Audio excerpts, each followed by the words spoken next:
So here's a great little tip to increase your savings, to increase your investments, and also to increase the profit margins in your business. And it's such a simple little hack.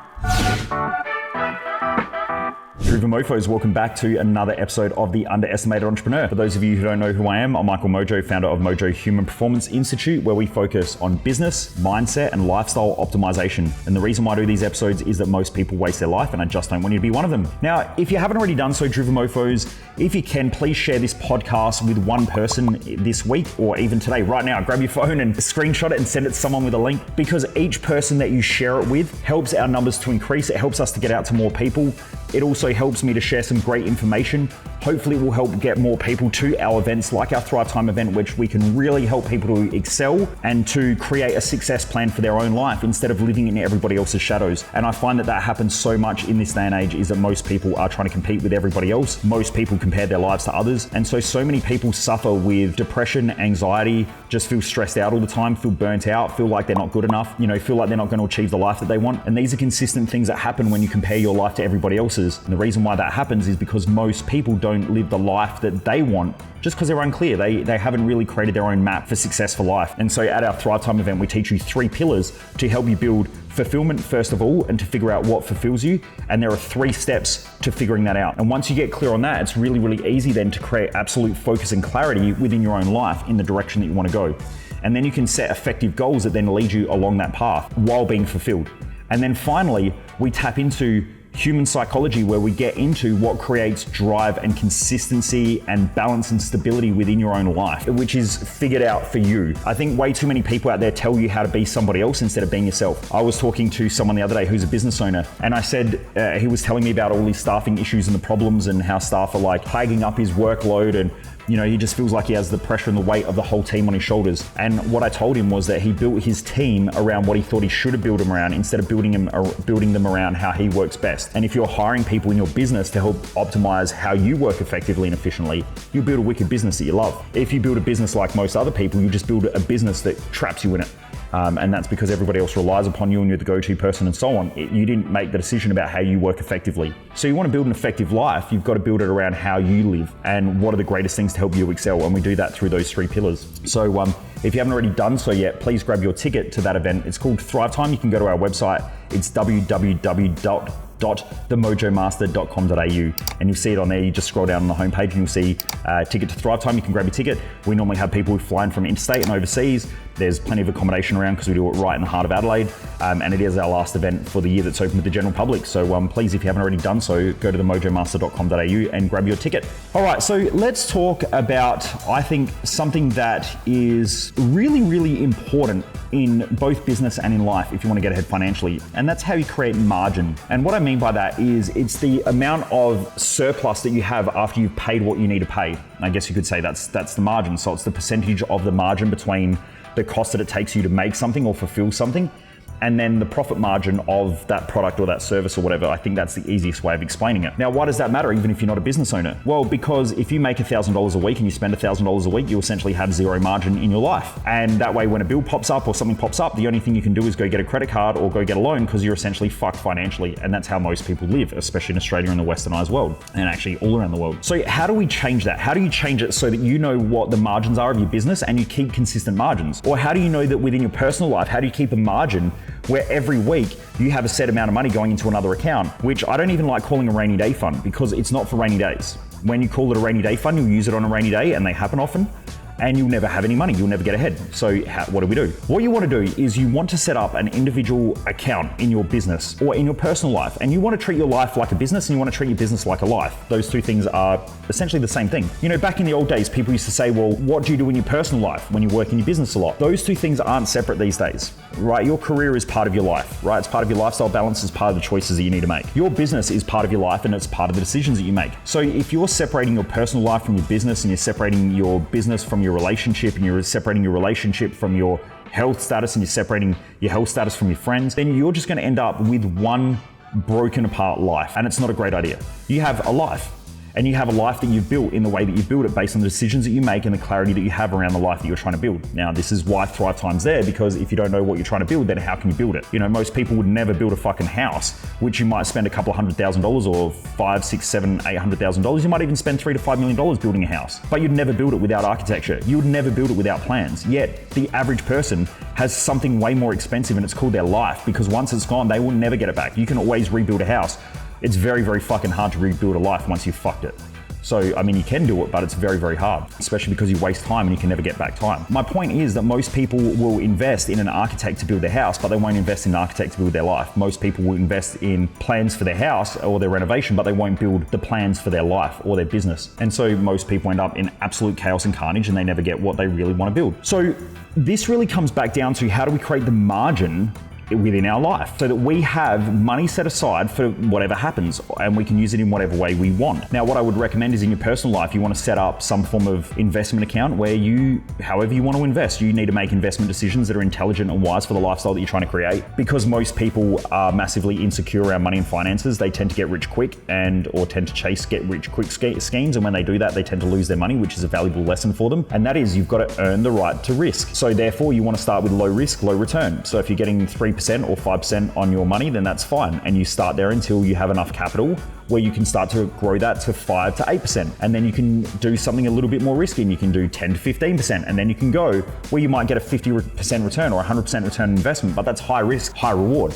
And high risk normally means that you have a higher chance of losing your money. What most people do is they get ahead, they get their life savings, and then they go throw it into crypto, which is highly volatile, or they go throw it into the casino, or they go and do a first-time property development, and then they end up losing all their money. Why? Because they haven't earned the right to risk, and they haven't earned the safety profile and the security profile. You know, you really can't just get in the car and go take your shitbox car that you bought from a second-hand dealer and go take it out and thrash it around a track without realizing that the car's probably going to fall apart and that you may crash and you may die in that crash. And that's why if you take your car out to a racetrack, the majority of the time, you will have things like scrutineering, where they go over the whole car and they check everything to make sure that it's not going to fall apart and it's not going to cause problems. The same thing needs to happen when you're investing in your own life. You need to scrutinize everything. You need to have a look at what the risk profile is of that stuff and start with low risk, low return, which almost teaches people how to be patient. And when you're young, most people aren't patient. You know, they want to be rich overnight.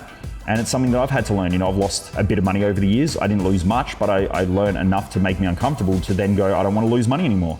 And so my risk profile is a lot more balanced these days and a lot more stable. And if I'm going to risk to do something high risk, high reward, I tend to do it in a way where it's a lot more stable and a lot more balanced. And if I do lose it, it's because I gambled it, not because I've put it into an intelligent investment with safeguards. My point is, when your paycheck comes in, when you have $1,000 come in, then you put 10% of that straight into a savings account, and then you have a 10% margin. And so then your life runs at 10%. And then what happens is you might get a pay rise, and that pay rise then goes to $1,100. So then you take $11 or 10%, that becomes $111, and you take that and you put that into your savings account. You put an extra $11 per week into your savings account. So it doesn't seem like much, but compounding will build that. And then what you can do is then you can start to find investment strategies where you can start to invest that once you've got a safeguard. So for me personally, Jess and myself love to try to keep a full year's worth of income saved in cash. Now, there are plenty of people out there who criticize me and have said over the years, you don't make money, putting money in the bank fucks you. Yes, it does. Right? What it does is it builds a safety profile. We put that onto our home loan anyway. So if I need it, I can withdraw it within 24 hours in most cases, unless the economy crashes or something like that. And then most people are going to be fucked anyway. So look, if the economy crashes and I can't get my money out of the bank, it's not just me who's going to have a problem. It's a whole population of people. And I'll figure it out anyway, because I'm probably more adaptable. And I think most business owners or most people who are listening to this are more adaptable than the average person. So you'll figure out a way in the first couple of days, and that's what happened with COVID. My point is, I like to keep a cash flow buffer, and then after that, every cent above that year's worth of savings in cash that has been put onto our home loan then gets put into an investment account. And then from there, I personally invest in shares, but I've also invested in crypto over the years, made some money in there. Or actually, I didn't invest in it. I guess I gambled in it, and I did reasonably well in it.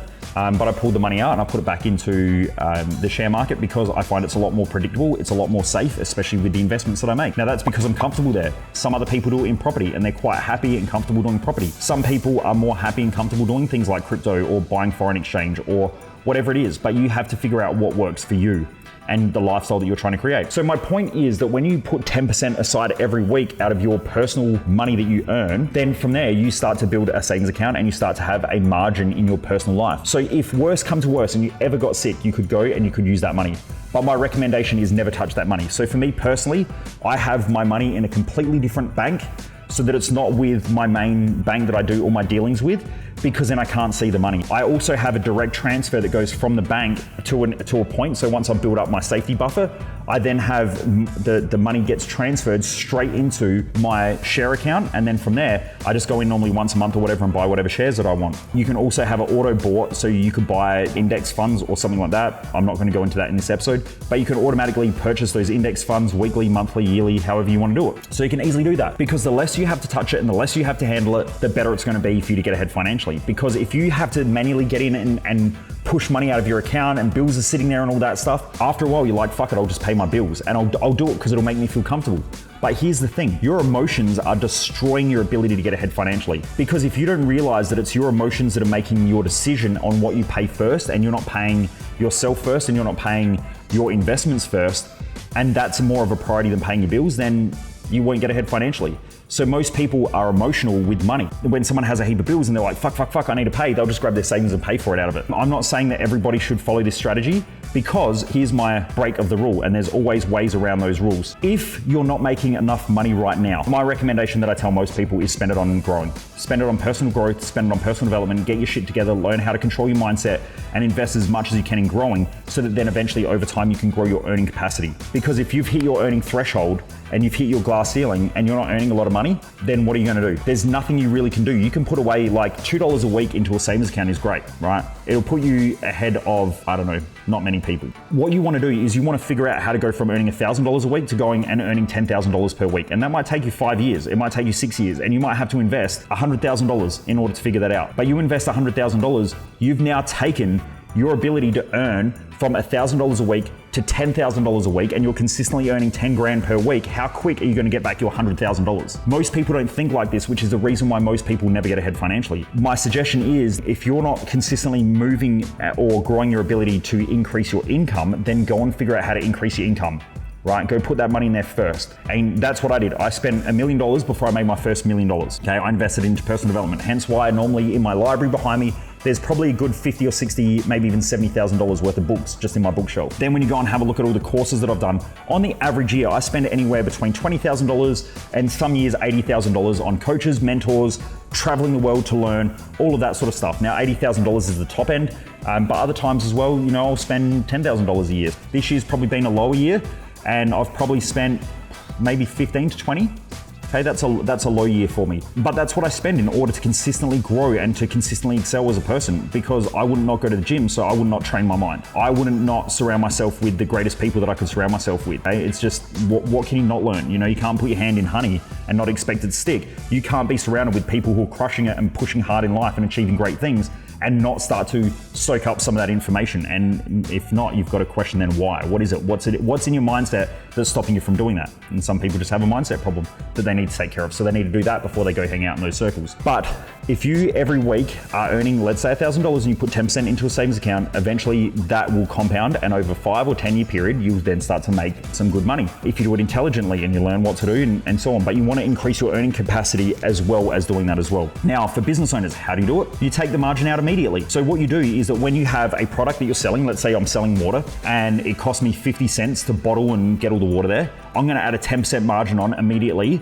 as over the top of whatever costs that I have, which could be, you know, let's say now I've got to sell it and all that stuff. So it's going to cost me $1 to supply it to a vendor. I'm going to sell it for $1.10 because I want my 10% margin out of it that I'm going to put into a cash pool, and I'm just going to let cash build up in the business. Why? Go and have a look at, because a lot of people say cash is trash. That is true, right? Unless you have a reason to use it, it's worthless. But what you'll find is a lot of businesses need to have a buffer because money comes in and money goes out. So over the Christmas break, we don't make any money, which then means if we don't have a cash flow buffer, we then can't survive as a company. If the economy shits its pants for 3 months or 2 months or whatever it is, or 6 months, then we need to have available cash flow. And so you want to have that money available for growth if needed, and not just spend and live every week to week in your business. So you put that margin in there. So some businesses will just have a 50% margin no matter what. So if the price of materials goes up, they just increase their margin because that's what they do. But you want to have that margin where that money is immediately taken and put into a completely different account, so you have a cash flow buffer. And that's the way you consistently keep your margin. So if you want to run your business at 20% margin, you then charge an extra 20% on the product or service or whatever you're doing. And then once that money comes in and hits your bank account, put it into a cash pool, and every week or every fortnight or every month, whenever you pay your bills, you go and you take that money, and the very first thing that you do is you take out your 10 or 20% of the margin and you go put it across into a completely different bank account in a completely different bank, so you don't see it. And then you sit there and you go, shit, how do I pay the bills? And then you figure out how to pay those bills. Remember, stress creates growth, and most people don't want financial stress, and most people don't want financial pressure. Pressure creates expansion and stress creates growth. If you don't want financial stress, you will never get ahead financially because you will never grow financially. You have to have stress. So by putting that margin in and taking money out and putting it into another account where you can't use it, and it's just like Jess and I have not touched our savings personally. In the business we've used a buffer, but personally we have not touched our savings, I think, for almost 10 years now. And we have had times where we have not been almost able to pay bills. Like, we have had to negotiate, we've had to fucking put things off, we've had to go take loans, and I will go take loans knowing that our money is safe in the bank. Why? Because that money allows me to go to sleep at nighttime. I sit there and I go, I've still got money, I can still pay our house, I can still pay our mortgage, we're okay. If we needed to, but we'll figure out a way. And so because we just have that mentality of that money does not even exist, it's not even there, right? It doesn't even exist. It's completely somewhere different. Because of that, when we hit hard times, we figure out how to make more money. We figure out how to get the money. We figure out how to get a loan and then pay it back fast, or whatever we need to do in order to make sure that that money is available, but the savings account is not touched or our investments are not touched, right? Because that's the only way to get ahead financially, really, if you want to do it well, okay? There are a whole bunch of people out there who talk about, these get rich quick schemes and show you like the new thing that's going to make you rich. That's earning, right? So that's earning income. Most people can earn money, they just can't fucking keep it. And structuring your money well means that you keep it, retain it, and grow it. So making money for most people is easy because most people, when they get their job, they've made money. And they've also got pay increases and pay rises over the last 10 years, maybe even 20 years. So most people, their pay rate has gone up. But what you'll find is that they still have an inability to have savings and to have investments. Why? Because they have a shit strategy and a shit structure around their wealth and finances, and they don't have a clear plan. So that's also the reason why most people chase after get rich quick schemes, and they would rather go and do a Bitcoin course, and they would rather go and study how to, go and do a foreign exchange trading course, or they want to go do property investments and all that sort of stuff, and they rush them and then lose their money, or they fuck up and they don't know what they're doing. The reason why most people do that is because they think that earning more money will help get them out of their financial shit, when the truth is that they have a spending problem and a structuring problem. And until you deal with your spending problem and your structuring problem, then you're fucked. Most people are anyway. Some people just have the inability to learn, but I've already told you what you need to do in that circumstance. But anyway, I hope that helps, Driven Mofos. If you haven't grabbed your tickets yet to Thrive Time, please do so. I guarantee that event will change your life. It comes with a money back guarantee. Go to www.themojomaster.com.au to grab your tickets. This is our last live event for the year. If you want to see me live and you want to see me do this stuff and you want to see me help, or you want me to help you break through a lot of patterns that you've got, help you to build that life map or that success map that will help you to excel in life, then please grab your tickets to that event. I guarantee it's a game changer. We've had, thousands of people come through and do that event now. And those tools I use every day. Like, I use those tools. Okay, so I'm not teaching you something that's theory. I'm teaching you something that fucking works because I use it. And if it wasn't for those tools, I would probably be in a mental institution right now, or in jail, or doing something crazy, because I would never have been able to get where I am today without those tools. So anyway, grab your tickets to that event, and I look forward to seeing you there. Take care, Driven Mofos. Remember to put that margin in your business and in your personal life. Keep crushing it. Take care, everyone.